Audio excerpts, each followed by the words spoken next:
ghost voices. So essentially when we do this, we have a very specific way of doing it.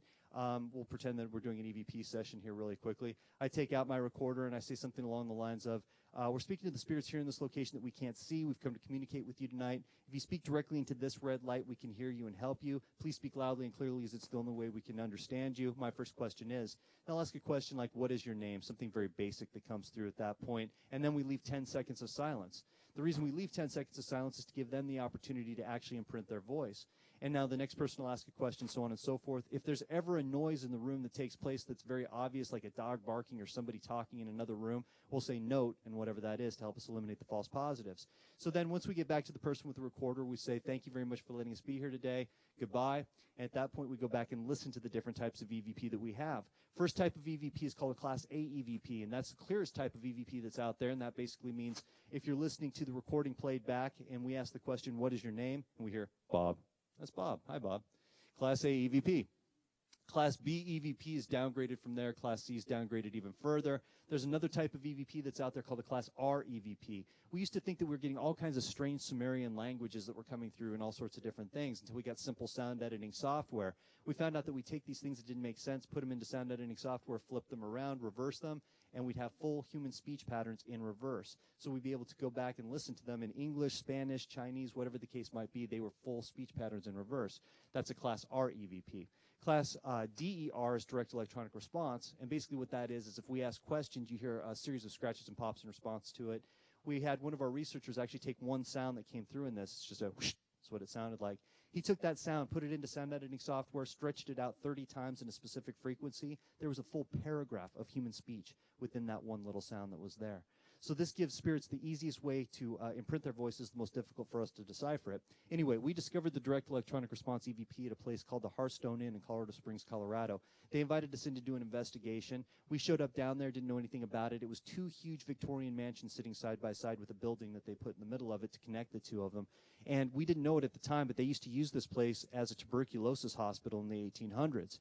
So we went in there and we just started asking random questions out into the air. And one of the questions I asked in a room called the Blue Room upstairs was, are you trapped here? And we heard the little boy's voice come through and say, like room. Are you trapped here?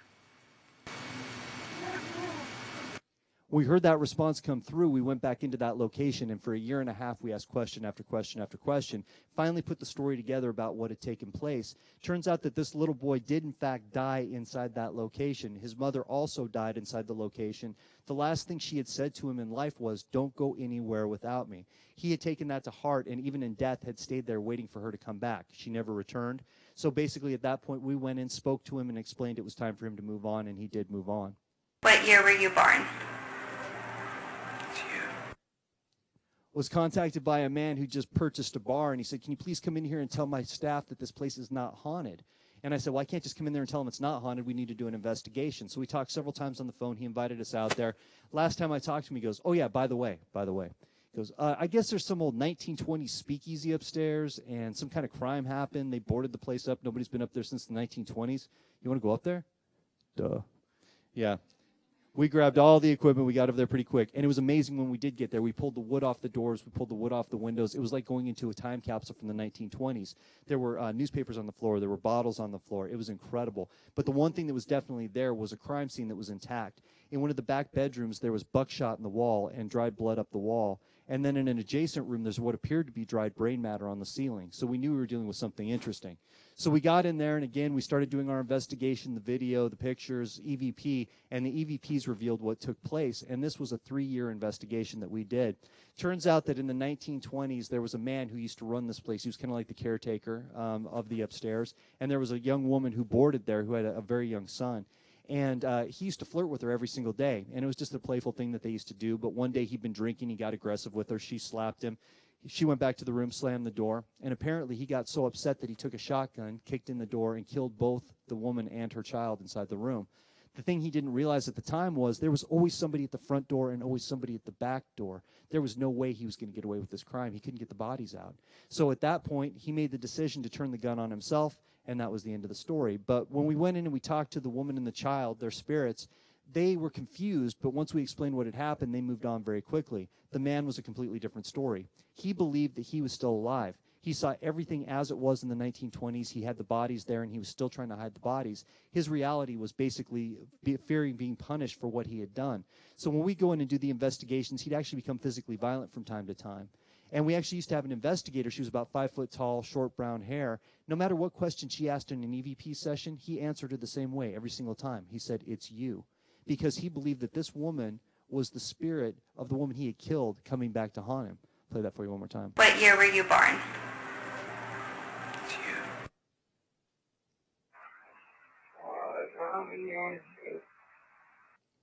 Okay, we do a lot of investigations. We don't charge for investigations, and we don't ask about the history of the haunting when we go in. That might seem a little strange, but basically we want to go in with a blank slate and see what we find. Went into this woman's house, did find paranormal activity, presented it back to her, asked her if it made sense. She said, yes, it did. We told her, is there any way that you can explain the story about what might be happening? She said, I think I know what's going on. Turned out that her mother had actually passed away inside the house. She had cancer, and she died inside the house.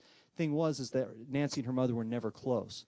And so basically, when I did the EVP session, I directed it at the mother, and I said, is there any last thing that you want to tell your daughter, Nancy? We played back the EVP. This is what we had. And once that played out through the speakers into the room, of course, Nancy broke down, started crying, but the activity stopped immediately because this is the last thing the mother had to pass on to her daughter. One of my favorite EVPs of all time. I'll give you the quick story back behind this one. My father, very skeptical man. Basically, when we started doing the investigations and he first started tagging along with us to do these things, he thought that it was hilarious, these investigations we were doing. He thought we were just crazy. And so I remember one day we were doing an EVP session inside of one of the old mansions that we were at, trying to speak to this woman's spirit. She would not come through. About midway through, he decided he got the idea that he was bored staying there, so he thought he'd move things along. Walked into the middle of our EVP session. He goes, "You really want her to talk?" And we said, "Yeah, that's why we're here." And he goes, "Hey, lady, what color are your underwear?" She talked. Now, a lot of people talk about hauntings having to do with houses or hotels or schools or whatever the case might be. It's really the land that holds the energy. You could tear the place down and the haunting will remain because essentially that energy is instilled into the rock. So we went in, we were doing an investigation of a basically brand new custom home that was built. These people said they had paranormal activity. We found they had activity, but we could not figure out why. So we started talking about all sorts of different things, possessed items. We talked about potentially having a spirit attached to one of the family members. And it was my mother, of all people, that said, you know what? Why don't we go and look at the land record? Lo and behold, we went and looked at the land record. Turns out that there was a house partially on this property before, burnt down, killing a family of 4. So we went in and started doing the EVP session, addressing them by name. And I asked the toddler, I said, do you know that this isn't your house anymore? And this is the response that came through.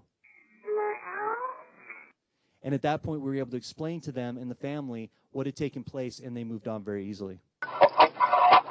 It says, for Frank Sumption, the telephone to the dead.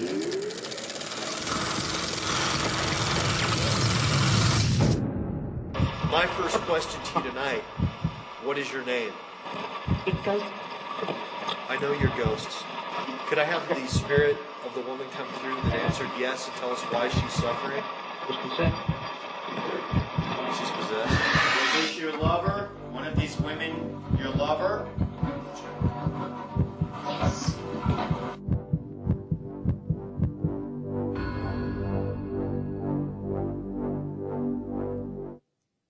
Okay, quick show of hands. How many people here are aware that Thomas Edison was working on a telephone to the dead before he passed away?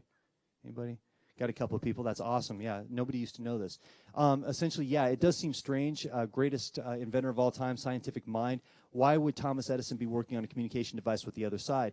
His mother was a spiritualist, and he was very close with her. When she passed away, he started to re-examine his views on the afterlife. He decided that if energy could neither be created nor destroyed, it could only change form, we being energy. Basically, we had to go somewhere. So he thought he could build a machine that would not only bring through the personality of the people that were out there, but their actual voices. So he started working on this machine. He talked about it in Scientific American. He talked about it in Forbes. His contemporaries did not like him talking about this because they thought he was going to be considered crazy. So they tried to squash it the best that they could. When he did pass away, they did find the blueprint for the machine, but they never found the actual machine. And the most interesting thing about it is that they looked for all the notes that he had taken about this. They had been ripped out and destroyed. So it was a legend. Nobody knew if it was real or not. So how did I get involved in this thing? I was actually putting up posting up on Yahoo groups. That's how old this is. I put up a posting on Yahoo groups, and I was looking for people to help us decipher EVP. And one man wrote me back by the name of Frank Sumption that said, "You're an idiot, you're a moron, you need to get out of the field," so on and so forth. It was a pretty brutal email that I got. And I wrote him back just as nasty of an email, and it probably started the greatest flame war in flame war history. The two of us fought back and forth daily for months. And eventually I decided I'd had enough of it, so I wrote him back one last email, and I said, "Frank, you stay on your side of the street, I'll stay on mine. Thank you very much." He wrote me back one last email, because that's just how Frank is. And he said, "You may wonder why I'm such an expert in EVP. I've actually completed Thomas Edison's Telephone to the Dead." And I laughed.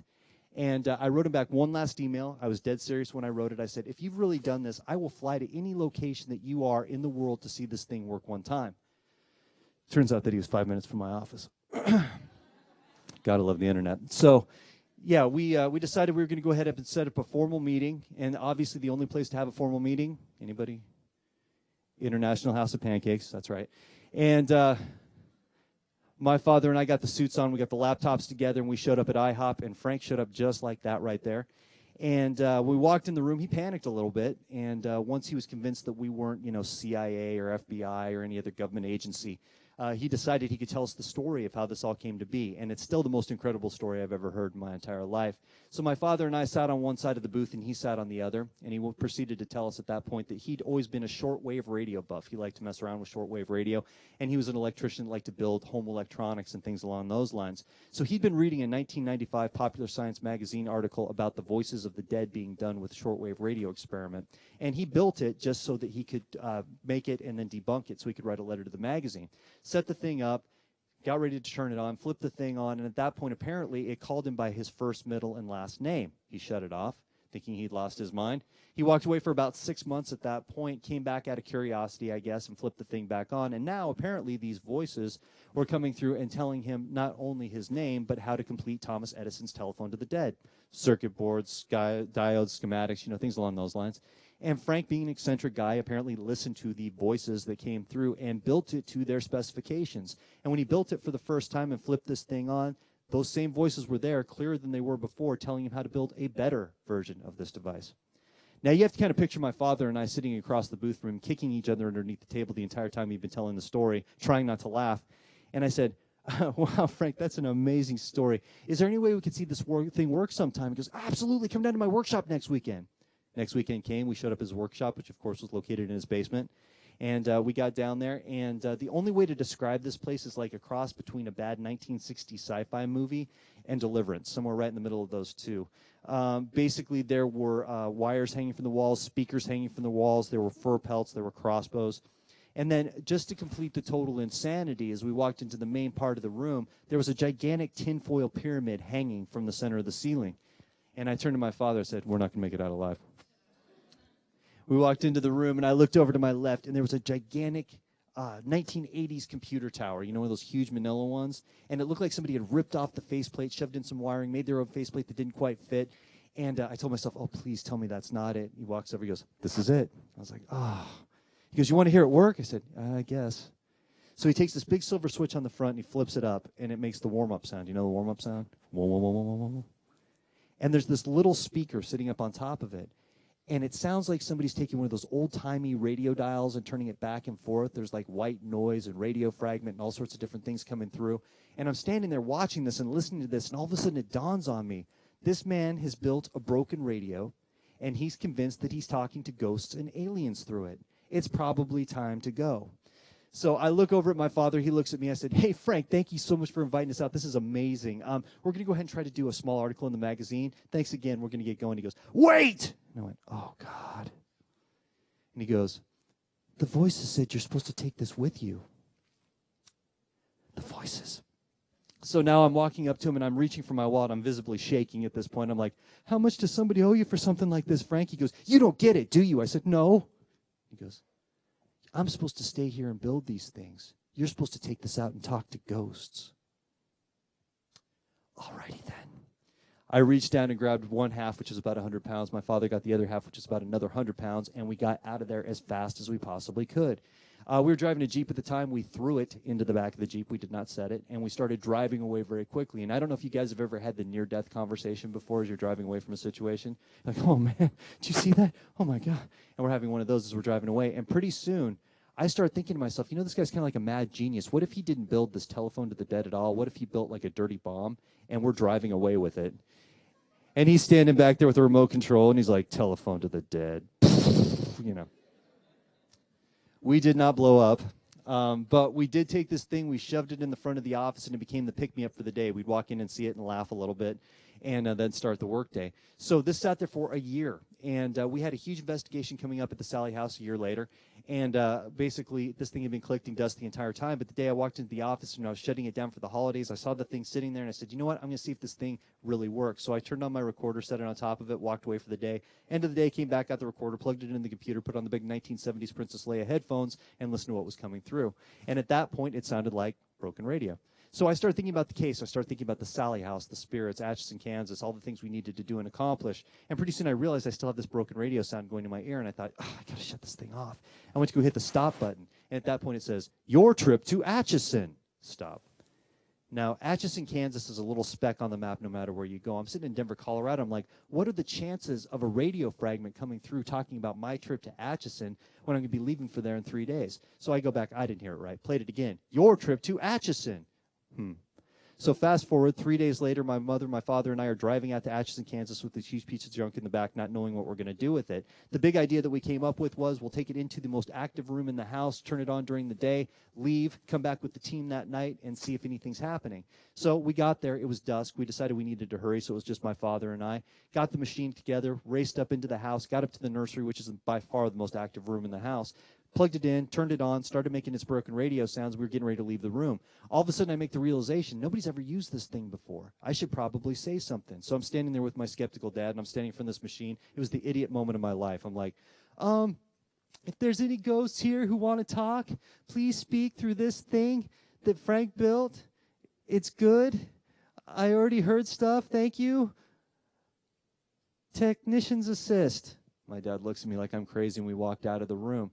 We got about 2 steps down. All of a sudden, from behind, we hear that noise, that white noise, sound. And I froze on the stairs, just like this. Every hair on my body shoots up at that point. My father, I look over, and he's more hunched over than I am, so now I know it's time to panic. So basically, at this point, it seemed like we stood there forever, but it was probably 20 seconds at the max. And then all of a sudden, over that white noise comes a voice, a male voice, and it says, Sally, listen. Now, at this point, my fingernails dig into the wood on the banister, and I'm about on my knees at this point. My father is more hunched over than I am, and I'm panicking very badly. So the most amazing thing happens at this point. This little girl's voice that we captured dozens of times on open-air EVP comes through the speakers on the machine. This male entity, whatever you want to call it, was actually teaching her how to use the machine. We stood there till it was pitch black inside the house listening to this conversation go back and forth. Blew us away. So we finally pulled ourselves away, got every piece of recording equipment we had, pointed directly at the machine, and at that point, we're able to actually ask questions to the spirits. And when we'd ask a question, they'd respond in real time. It would come right through the speakers. So we were collecting evidence probably 15 years in 3 days that we were there. Wanted to tell everybody that I knew about this. It was the most amazing thing in the world. Had a live radio remote the next day from the Sally house over the phone from ASPRN Radio in Alabama. Dr. Jimmy Lowry called me up, said, hey, Chris, you out there at the Sally house? I said, I sure am, Jimmy. He goes, anybody get burned or scratched yet? I said, no, Jimmy, but I'll tell you what, I have this magic radio that brings through the voices of the dead. It's absolutely incredible. He goes, we're going to go ahead and take a break. Took me off the air at that point. And he goes, what are you talking about? I said, I know it sounds crazy, Jimmy, but this thing really works. He goes, man, you better stop talking about your dead radio. I said, Jimmy, it works. And he hung up the phone on me. EVP researcher, lunatic, 5 seconds. That's what happened. So the only thing I was still fortunate about, people came to my Ghost Hunter universities, and I teach the class, and at the end of the class, I'd mention I was using this machine. People would look at me funny, but then we would actually take them on the investigation, and they would have the opportunity to use it, and they'd be sitting there amazed that they were actually talking to, Lizzie Borden and people along those lines. It was blowing people away. Every single time we did one of these events, one of our paying attendees, their relative who'd passed away, a dead relative, would actually come through the speakers of the machine and would call them out. So all of a sudden, you'd hear this voice that would come through the machine and go, Tommy? And somebody would go, oh, my God, that's my grandma's voice. And I'd say, that's not why we're here. And they go, dude, that's my grandma. And it wasn't that I was trying to be mean at that point. It's just that wasn't the purpose that I had. So I don't know if you guys know Chip Coffey. He's a psychic. He does a lot of the TV shows. Long before the TV shows, we've been friends for a long time. And he was one of the few people that knew I was a psychic medium. So basically at that point, he'd contact me up and he would say, you know, you need to start using this machine to contact people and help them with their loved ones. I said, no, I don't want to do that. So basically, long story short, he tricked me. He invited me out to a conference in Savannah, Georgia, brought me out there, and made me do a live presentation where I actually did readings for these 5 people who came up in front of everyone there through a PA system. Every single person there actually contacted a loved one. It was a huge experience. It was amazing. So at that point, I still didn't want to do the private readings. If you backtrack really quickly, if you remember when I said technicians assist, I realized that there were actually these spirits on the other side, these entities, these voices that were coming through. They worked almost like operators on the other side, where they would keep us moving. They'd actually bring through the people that we were trying to talk to, things along those lines. I called them spirit technicians. So one day, I was doing an intelligence session, and as I'm doing my intelligence session, I'm sitting there asking questions back and forth, and all of a sudden, over the speaker comes this voice, and it says, "My name is Tyler Trujillo. I'm your new spirit technician." Hi, Tyler. I mean, what do you say at that point? So nobody had ever introduced themselves before. So basically from that point forward, this voice, this personality would always come through every single time I used the device. And pretty soon it was like a friend, then a partner, then like a brother that I could really trust bringing us through to the people we wanted to speak with. So again, fast forward, I'm at the Stanley Hotel in Stanley Park, Colorado, and I'm up there and I'm doing another one of these events where people are winning raffle tickets, and they're actually coming forward at that point, and they're speaking to their loved ones. And the last woman of the night comes up with a raffle ticket. She sits down in front of me, Chip's there with me, and she sits down and she goes, "I'd like to speak to my son." I said, "Okay, great." So we start having a conversation. She says, "Are you playing with your cars and trucks?" And I said, "Yeah, it's apparently something about cars and trucks, yeah." And all of a sudden, it's like somebody smacks me upside the back of my head, and I looked at her. I said, "Is your son's name Tyler Trujillo?" And she goes, "Ah!" And I went, "Ah!" Because we make the realization at that point that her son is my spirit technician. Blew me away. Turned out that she'd lost Tyler in a car accident at the age of 18 just a couple of years prior. She had no intention of coming and seeing a medium and doing this kind of reading, but he came to her in a dream that night before and said, "Mom, you have to go see this guy. I'm connecting heaven and earth. I want to show you how." And she knew at that point that she had to go, and she knew she was going to win a raffle ticket that night. So it turns out that Tyler never had a job in his entire life, but on his websites he used to put down for occupation technician, which blew me away. And then the other thing that he used to do is he used to belong to this guy, Frank Sumption Shortwave Radio Club, while he was alive. So all these things together were just absolutely incredible. I've never been closer to another individual in my life, and I have never met Tyler. He is eternally 18. His personality is absolutely amazing. Sometimes on these events, we'll actually do a ghost hunt after we do the presentation. And when we go out, people actually have the opportunity to talk to Tyler, to speak to him, and you really get to kind of know him at that point. So it's pretty amazing. This is the device now. It's no longer that gigantic 100-pound machine. It's down to a small portable device that runs on gel cell batteries. It's portable. You can carry it anywhere that you go. It's a lot easier to use, and it's much clearer than the original devices that we had out there. So, yeah, it's definitely the technology is getting better. Oh, locked up. Knew it was too easy. Excuse me. It's Halloween, guys. Paranormal. Okay, now, excuse me, I'm going to have to switch things back there. Thank you. These are the usual faces of people when they first hear the device work. Notice the cab T-shirts. And this is Tyler. I'd just like everybody to see a picture of him. This is actually a picture his mother gave me of him quite a while ago. I just like everybody to kind of know he was a living, breathing human being, and he's eternally 18 on this side. He's kind of a smart ass, but two of us fight back and forth like brothers. But I absolutely love the guy. If you ever want to get in touch with me, best way to do it. Spirit photography. People have been faking ghost pictures ever since the beginning of photography. This is a fake ghost picture. This is a real ghost picture. This is taken at a place called the Mason House in Bentonsport, Iowa.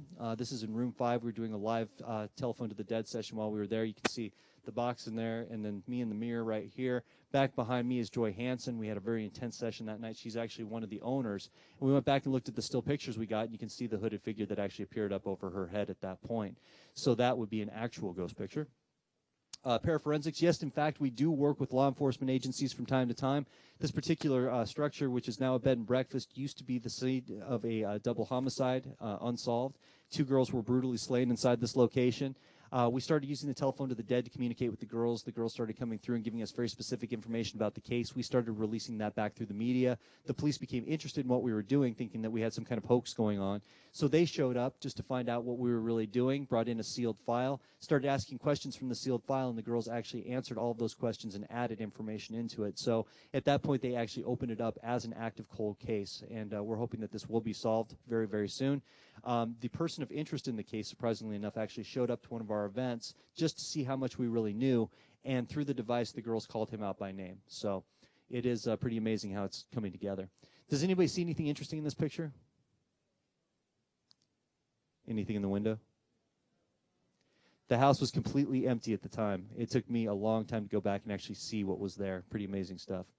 Okay, I'm going to ask you guys a few questions here for ghost hunting protocol. Never investigate alone. Why?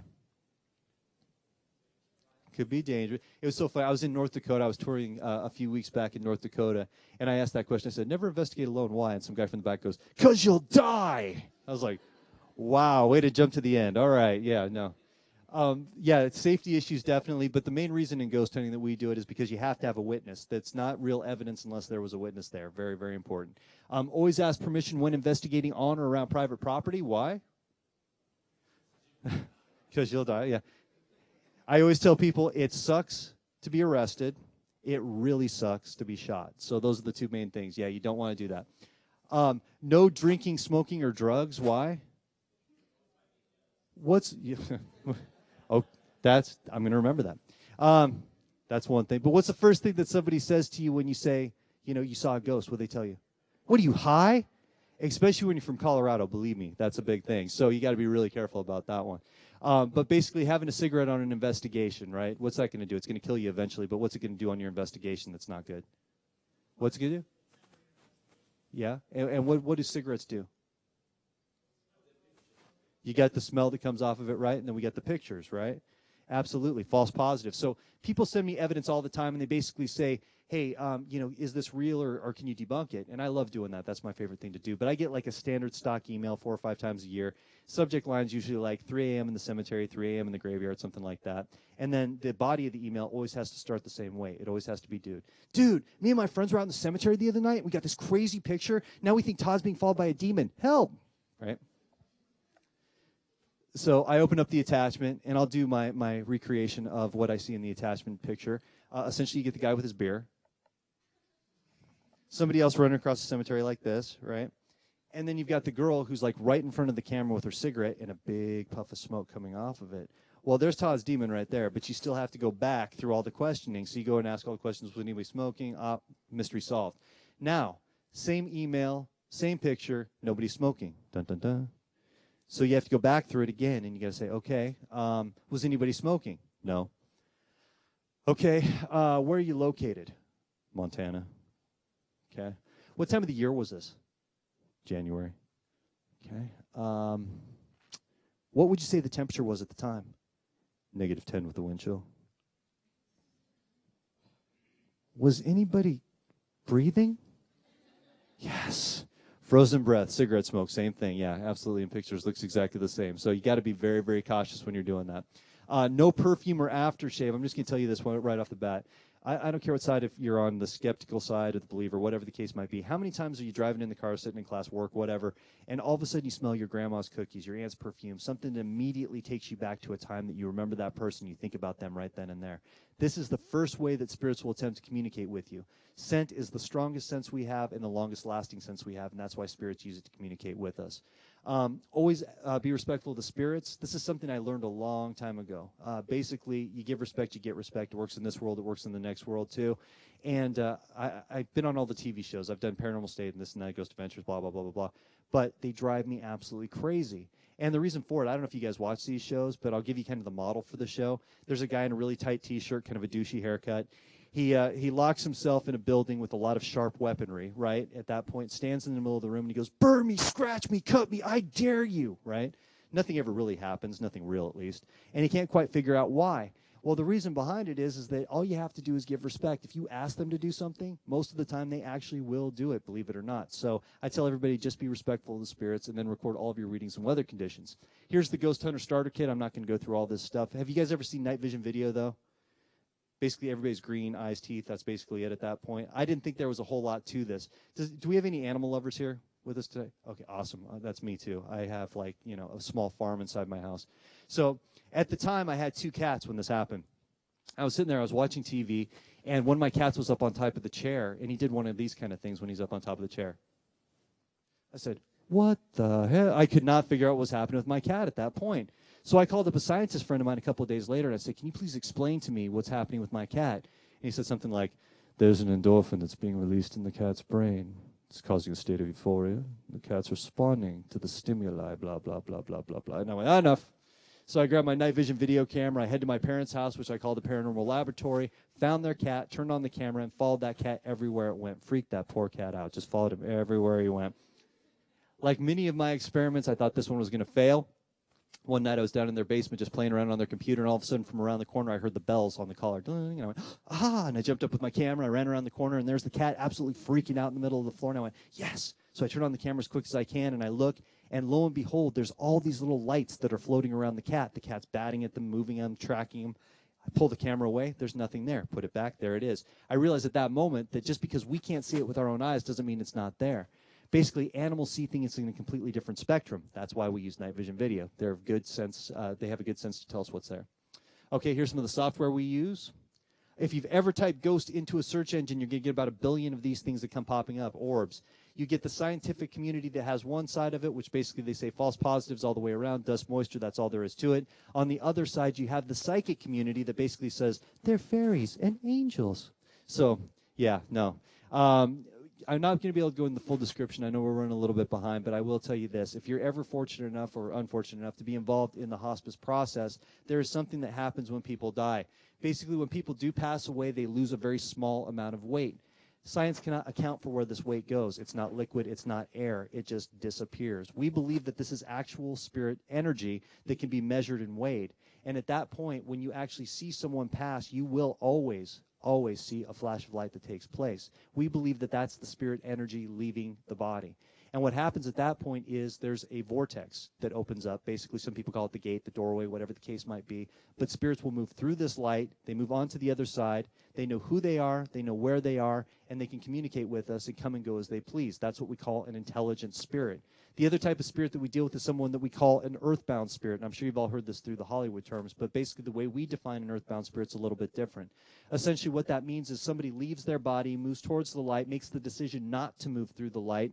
They basically go into what Catholics call purgatory, which means they've blocked themselves off from this world and the next world. They're in an existence where there's no time, there's no companionship, and all they do is go through the regrets of what they did or didn't do in this lifetime. The light's always there, but they're always afraid to move through it.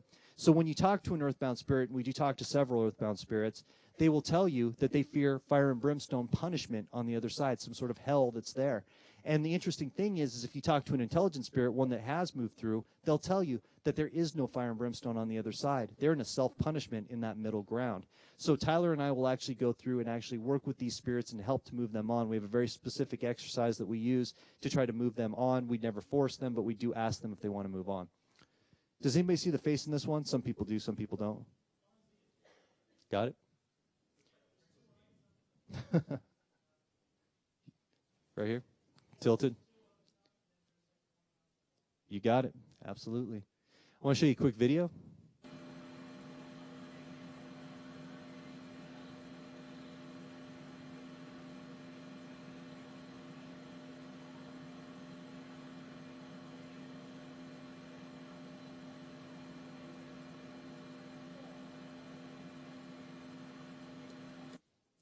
Okay, the reason that that video was shot is because the parents were trying to prove to their kids that there was no such thing as their imaginary friends.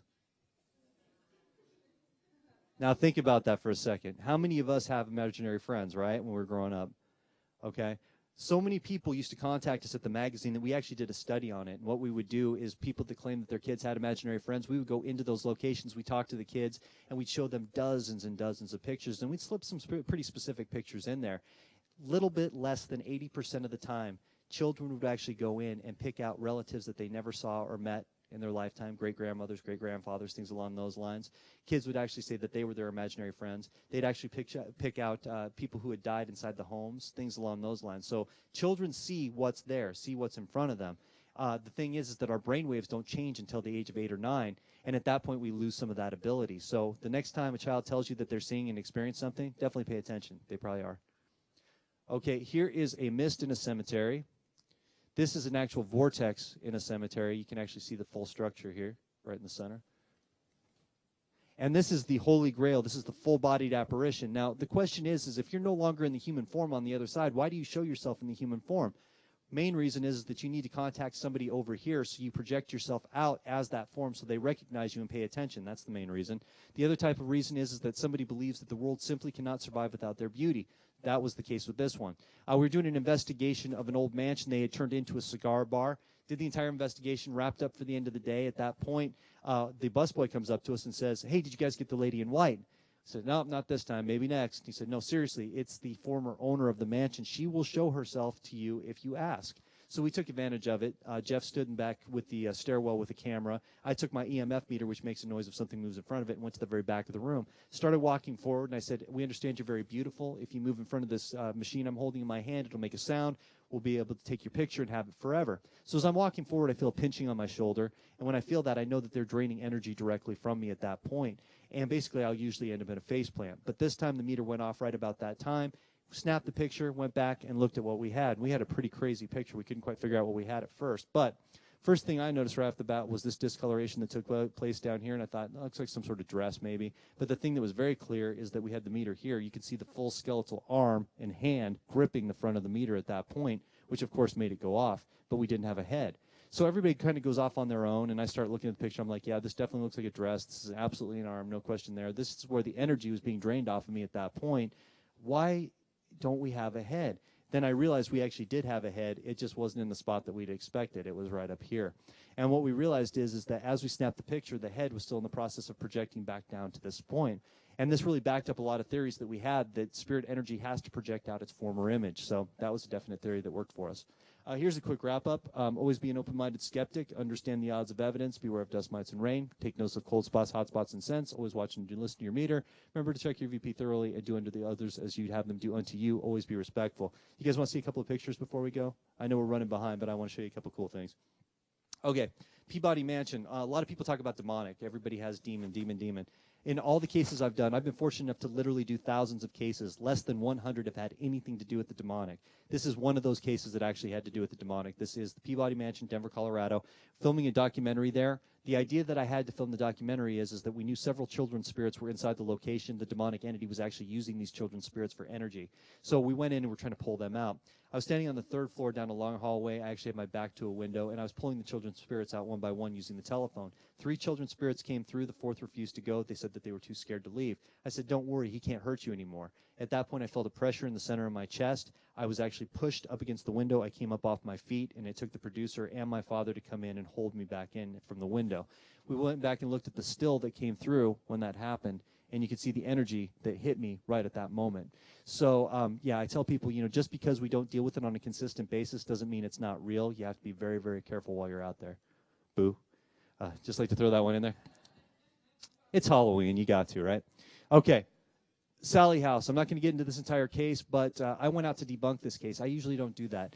But there was a show called Sightings in the 90s that talked about a man who was inside this house, and he claimed that he was being scratched by an unseen spirit inside the house on camera.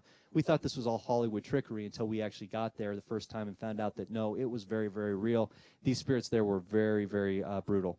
So basically, here's some pictures from it. This was on our first investigation. One of our investigators, Kevin, was up in the main master bedroom. He was scratched while he was upstairs by an unseen force. This is one of the first versions of the telephone that I was telling you about earlier. This is Tony Pickman's arm. This is the man who made all the claims about being scratched. And we actually went to his new home. We were sitting down doing an interview with him, talking about all the experiences that we'd had inside the house, asking if things correlated. So he's telling us a lot of different things that happened that he had never told anyone. My mother's an empath, a psychic, and she was sitting next to him. She grabbed him by the arm. She goes, "Tony, you can never go back in that house again. You're the catalyst. You're the reason this is happening." He goes, "Ma'am, I don't even drive by that house anymore. You don't have to worry about that." So we continued talking for a few minutes, and all of a sudden he got the strangest look on his face. He put both of his arms up on the table, and we're like, "What's wrong with you?" We watched as he was scratched brutally by this spirit. It was just absolutely incredible. We watched him being attacked as basically you'd see the red appear, then you'd see the welts, and then you'd see the blood appear. It was incredible. So we actually were able to film the entire thing, and one of the most incredible things I've ever seen. This is my mom. You can see she's got a friend over her head. They were carving a stick figure into his arm at one point. Somebody hiding around the corner. Does anybody see the face in the window here? This is taken up in the nursery.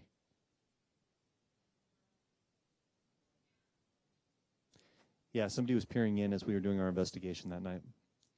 We did find out that the little girl's body is still inside the location. We found a sealed room on the back of the house that used to be the front of the house. We were able to get a flashlight in. We did see the crumpled body in the corner.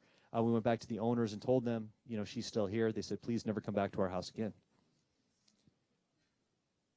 Missed. Another attack.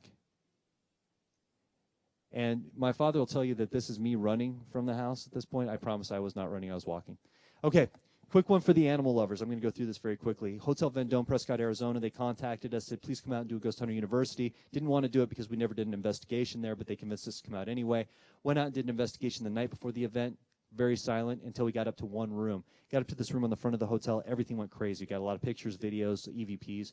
And so we went back to the owner. We said, does this make any sense? She said, yeah, this is where everybody gets their evidence. We said, okay, do you have any idea why? She told us a story about a woman who used to own the hotel, late 1800s. Her name was Abby, tuberculosis, very, very ill. Her and her husband owned the hotel. She had a cat named Noble. And essentially, she lost the hotel to back taxes because they couldn't keep it up. So one day, they came and took the hotel. The new owners actually came, felt sorry for her, and let her and her husband stay there and run the hotel for room and board. So one day she was very, very sick, and her husband went out to go get her medication. Left, got the medication, and never came back. Completely abandoned her. She waited several days for him to come back. Eventually she got depressed, took her cat Noble up into the room, barred the door, and wouldn't let anybody come in. Eventually they called the sheriff because they couldn't get the door open. Sheriff came in, broke down the door. Lo and behold, there was Abby dead with her cat Noble dead inside the room. So that was the sad story. So we did the investigation the next day. We did the event, and we brought everybody in small groups. And after we got done doing that, we went back across the street to a restaurant. We're doing a review kind of like we're doing right now. We were just putting up the different pictures we got that day. And one of the last pictures I brought up was this one here. It was that room. And the room was actually completely dark. Flash is what lit up the room at that point. And I flipped to this one. I said, oh, wow, hey, look, that's some strong energy. Maybe that's the woman Abby. And everybody said, yeah, maybe. And I was getting ready to flip the picture. My mom over here goes, wait a minute, what's on my vest? And I said, what are you talking about? She goes, there's something on my vest. I said, yeah, you got a name tag, you got a flashlight, get another flashlight. She goes, that last thing's not a flashlight. And I said, well, what is it? She goes, can you please zoom in on that? So I did. What is that? That's a cat. Absolutely. This blew me away. You can see the eyes, the nose, the ears, the marking on the head. At this point, this was huge for me, being an animal lover. I thought, this is incredible. Animals do stay with us into the next world. This was my confirmation. It was really great. And my mother, the psychic, walks up to me. She goes, my cat's going to die. I was like, oh, come on, don't wreck this for me. So her cat died. And at that point, she was very depressed. And our marketing director showed up at her house with this little guy right here. And she said, this is my Noble. And she named him Noble at that point. Noble still lives today. And this is my daughter at age 9. She's going to be 17 in December. And probably the most paranormal experience I've ever had in my entire life is the transformation from age 9 to 17.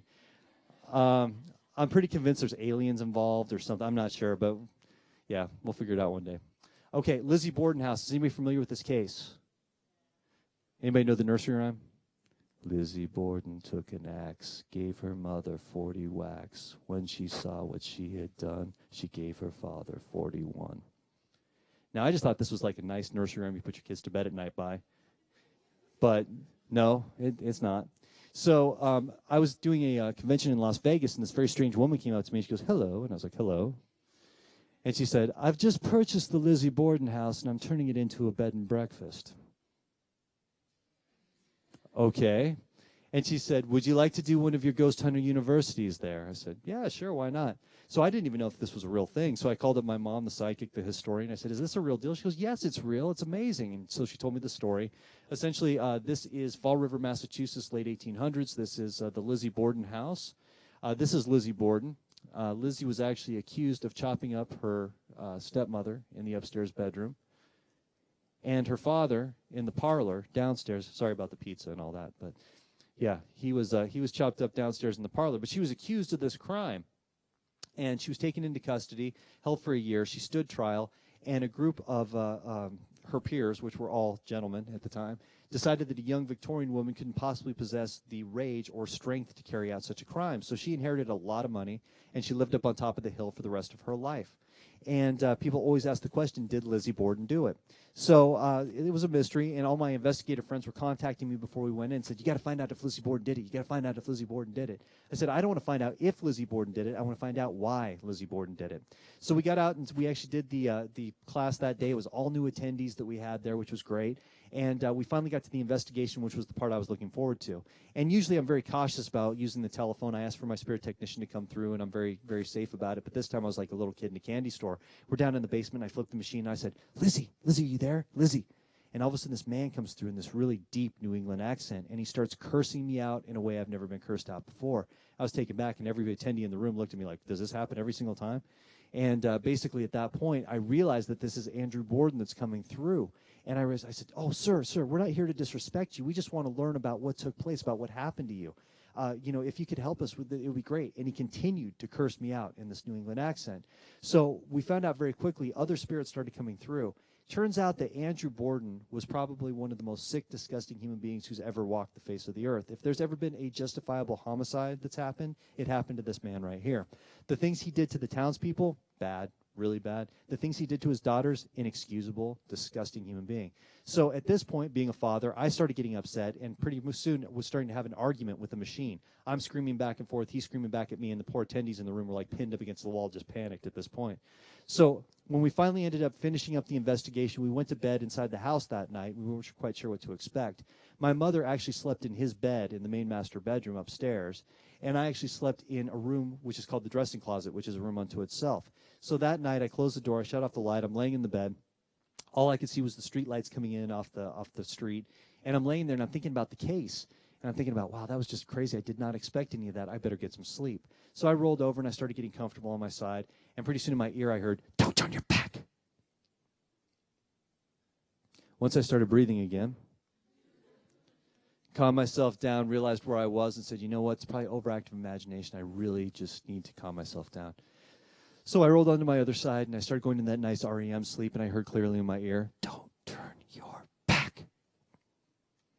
I slept on my back that night. And I finally did fall asleep. About midway through the night, I woke up to, I'm gripping my neck. I cannot breathe. There's something around my neck, and I'm reaching for it, but it's not there. I stand up out of the bed. I fall against the wall, and I'm gasping for air at this point. Pretty soon, I realize where I am. I'm like, waking nightmare, Lizzie Borden house, double homicide, relax. So I start catching my breath. Eventually, I fall back into the bed, and I go to sleep for the rest of the night. Get up in the morning. I open up the door. My mom's pacing back and forth in the other room, and I'm like, what's going on? She goes, I barely slept. I said, why? She goes, all night long, somebody's in my ear about, don't turn your back. I was like, oh, my God, I had the same experience. So we start talking back and forth. I'm all excited. And pretty soon she just stops cold. And she goes, and the mom eye. You know the mom eye? And I'm like, what'd I do? She goes, what happened to your neck? What are you talking about? She goes, what the hell happened to your neck? She's pushing me at this mirror. I'm like, what are you talking about? I get up to the mirror. I have a rope burn all the way around my neck. We don't sleep at the Lizzie Borden house anymore. But we still do events there. And we did one of our larger events out in the barn, and we actually had a honeymoon couple that showed up, as weird as that sounds.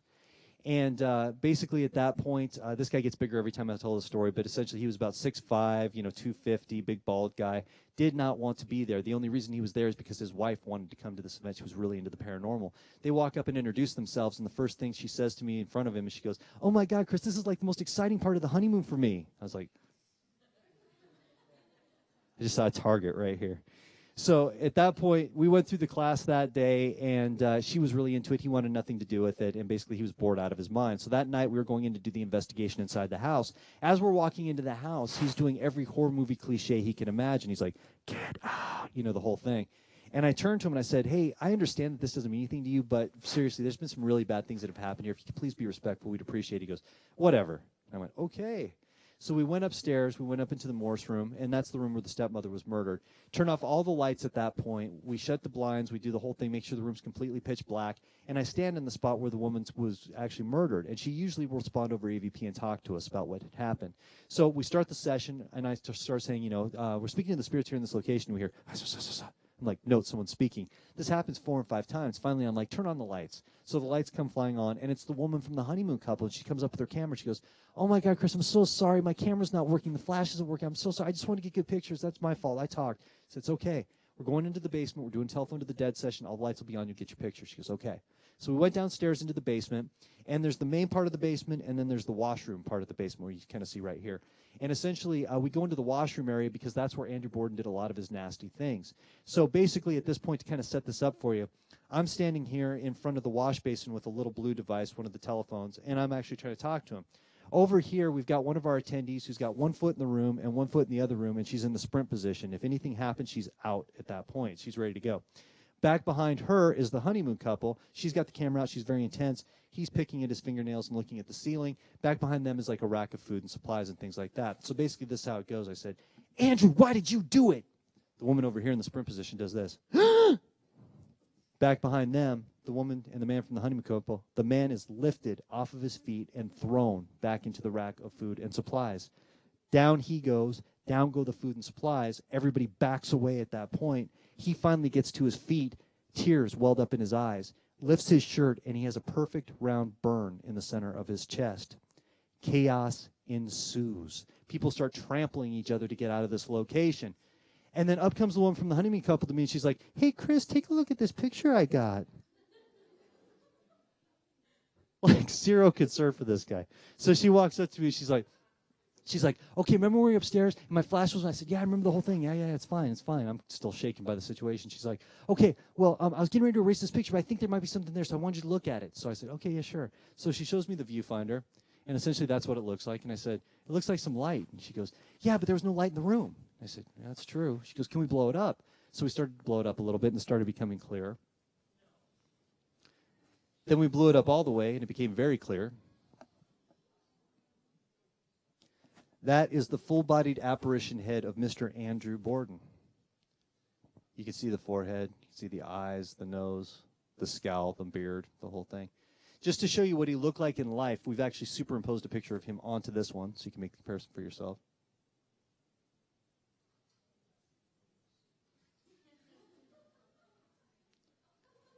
I have no idea what Andrew Borden had planned for me that night, but I am glad I am not the one who got it. I'm glad the big guy got it. Mr. Borden, one more time. Recently did an event at the Lizzie Borden house. We were downstairs, and I was actually sitting in the spot where he was murdered doing an EVP session. I got an email from one of my attendees a little bit later on, and basically the email said, what's missing? And an attachment. And I said, what do you mean, what's missing? So I flipped open the picture. I seem to be missing a head. Yeah. Notice you can kind of just see through my face at that point.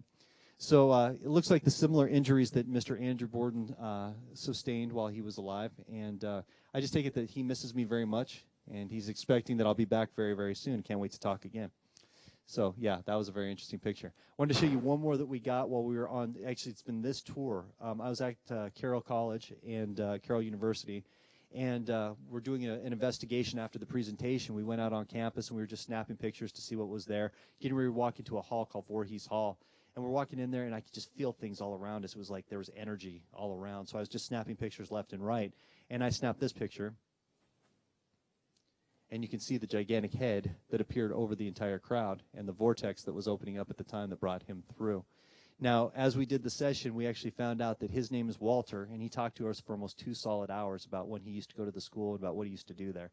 So, yeah, we do usually get some pretty good results, but this poor girl had no idea who was over the top of her at that point. Okay, so if you guys ever want to get in touch with me, these are the best ways. That's my phone number. That's my email address if you ever want to send me evidence. Facebook, I'm on there a couple of times. Twitter, Man is the Moon, I told you beforehand. MySpace, I don't think even exists anymore. That's kind of like the abandoned amusement park of the internet. So, yeah, if it's there, I'm there somewhere. ChrisMoonPsychic.com if you want to keep up with where I am, what I'm doing, tour dates around the world, you can catch it there. And then Paranormal Investigator Magazine is my latest project. So, I apologize really quick. I know we were running late today. We had some crazy technical issues, but I want to give you guys the opportunity. Does anybody have any questions? Yes, start right here. Yeah.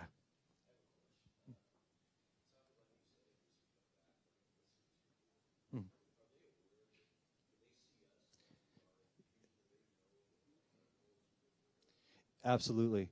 That's a great question. And that when we first started talking to Andrew Borden, he was coming through in that really deep New England accent. It was very almost impossible to understand some of the things he was saying. He was using very old language, for lack of a better term. And it's interesting, the longer that we've communicated with him through the device, he starts using slang to communicate with us. And especially when it comes to cursing, he's learned a whole new vocabulary. Yeah, it's amazing. And people who always, question it, it's good for me in a strange way, because people who question the device are always like, well, what's to say it's not just radio waves that are coming through and doing these types of things? We have this thing called the FCC, and they have very specific words that cannot come through. And Andrew Borden, every single time we talk to him, breaks those rules about 100 times over. So, yeah, he definitely does pick up on modern language and use it. Yes.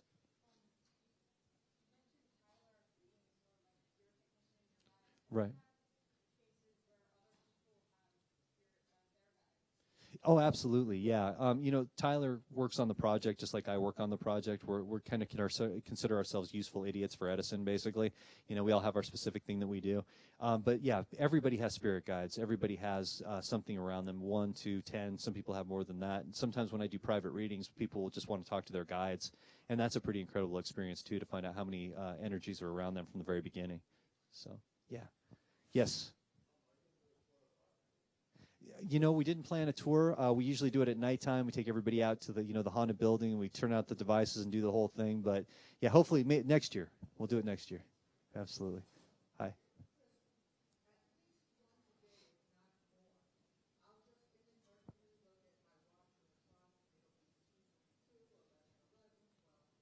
Right. Well, a lot of people talk about that being synchronicity. When you start seeing the matching numbers come up like that, usually like deja vu, they say that means you're in the right place. If you're seeing those things happen on a consistent basis, or if you're having the visions that you were there before, that means that you're on the right path and you're doing what you're supposed to be doing, and you're supposed to only worry when you don't see those things anymore. So I believe that. Absolutely. Yes.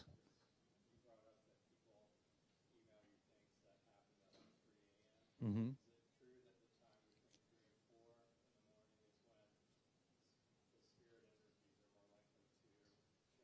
Right, the witching hour. Everybody talks about that dead time and things like that. Usually I don't think that there's anything magic about that time, but I think what it is that's when the world's most quiet. People have either come home and gone to bed, or people are just getting up to start up the morning. So I think we're more aware of our surroundings, and that animal instinct kind of kicks in at that point. We hear everything that's around us. So that's my personal opinion on it. I don't know if there's anything special about that time or not, though. Any other questions, guys? Am I missing anybody? Yeah.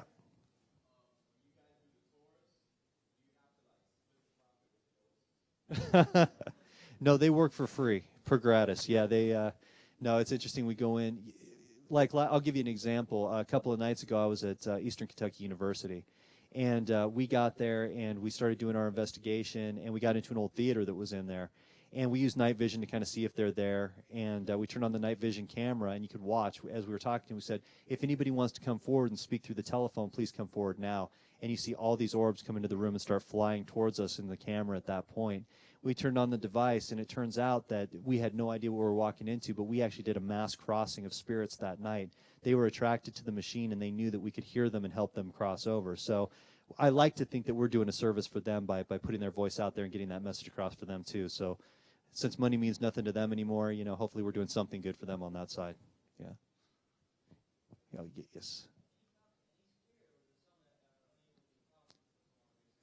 Most of the time when we turn the machine on, we will get somebody who comes through, either a family member or a spirit that's associated with the building or whatever the case might be.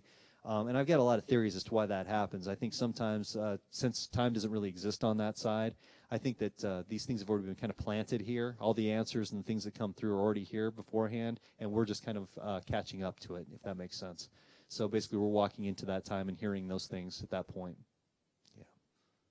Oh, sure.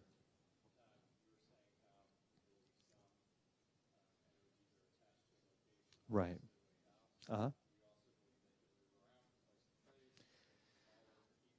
They definitely can. Yeah, spirits, free will. They'll follow you anywhere that they choose to go. There's not a lot you can do about that. If you do pick up a spirit, they will be with you. The only thing I encourage people to do, if you find somebody you don't want with you at that time, it sounds really cheesy when you say it, but you basically have to give them the cold shoulder. You have to tell them, hey, I don't want you around. And at that point, most people will, spirits will back off at that point. But they do have free will, absolutely. Yes.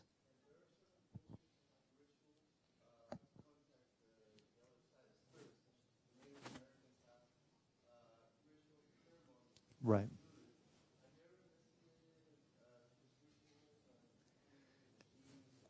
Absolutely. Yeah, and that's the thing. Belief systems are very strong, and not to discount anyone's beliefs. That's not what I'm doing. But anytime that you or a group of people put in energy and a belief into something, usually you'll see that come through and it'll work. And we had a really interesting thing that happened with the documentary that I did a while back.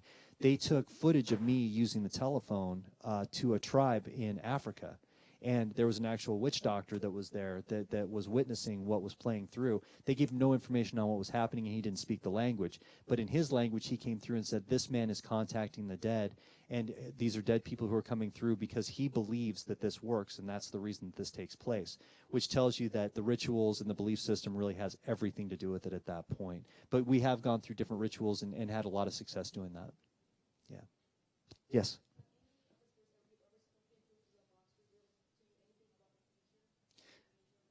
Yeah, sometimes we'll get little glimpses of the future, but there do appear to be rules on that side. Even when we ask questions about what it's like over there, they're very guarded about certain things. You get very generic answers sometimes about more beautiful than you can possibly imagine, things along those lines. The one thing I kind of slipped through, and I think Tyler gave me information, I don't know if I was supposed to get or not, but it really kind of blew me away, is he told me, and I'm going to try to simplify this a little bit because it was just insane, that there is no physical reality on the other side. Essentially, it's all energy. So basically, you project out your heaven. You project out your utopia.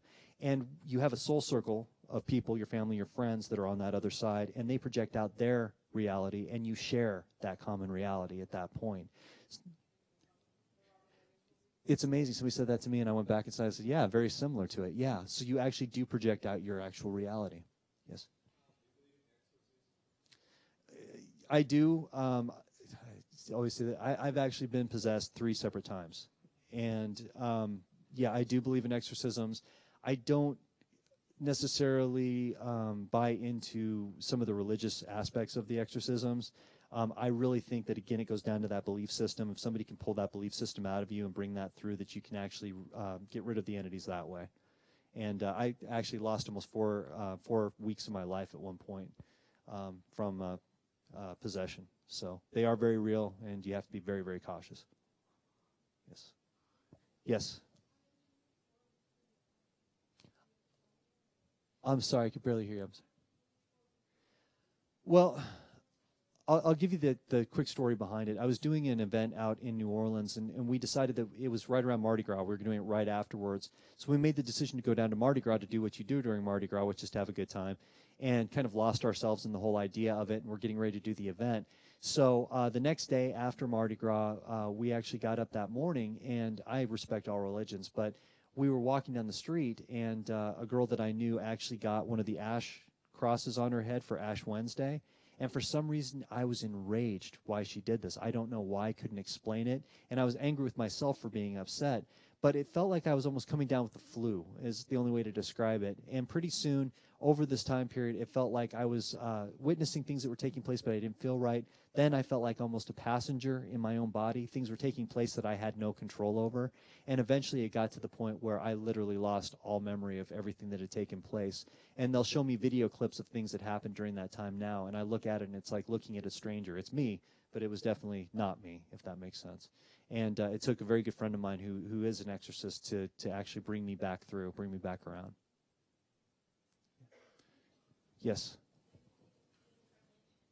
I do. It seems we talk about energy not being able to be created nor destroyed, but we do have to come from a certain source. And when they talk about the energy, they talk about the well, which apparently all spirit energy comes from this one source. And they talk about us coming back several times where we work together on this side and the other side. Sometimes we're here, sometimes we're there, sometimes we're working side by side that way. And the soul circle is what actually takes you through the lessons, and you go through several different lifetimes trying to learn these lessons. And basically, while you're on the other side, you have to go through, you set up your own reality at that point. You have to set up the lessons that you're going to learn, and it's your job when you get here through free will to actually make that happen. So I absolutely do believe in reincarnation. Yes. Yes. Very much so. Yes.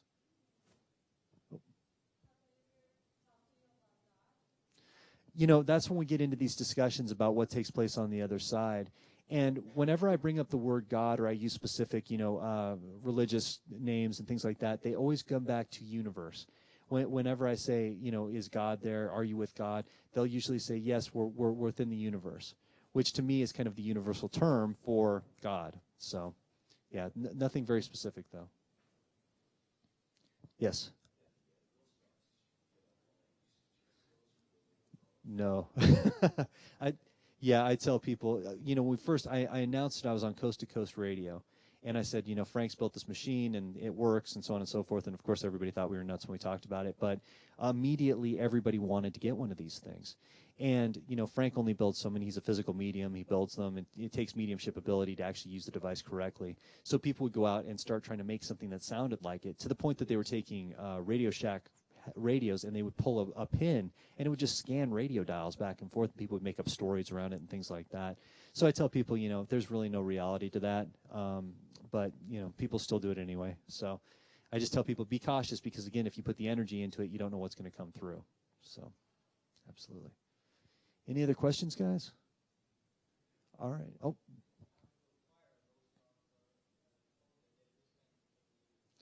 The only way that it happens is Frank contacts me and tells me he's built the latest one, and at that point I go and pick it up. That's how it works. Put them in my museum. We basically have a ghost box museum. Absolutely. Oh, sure, go ahead. Right.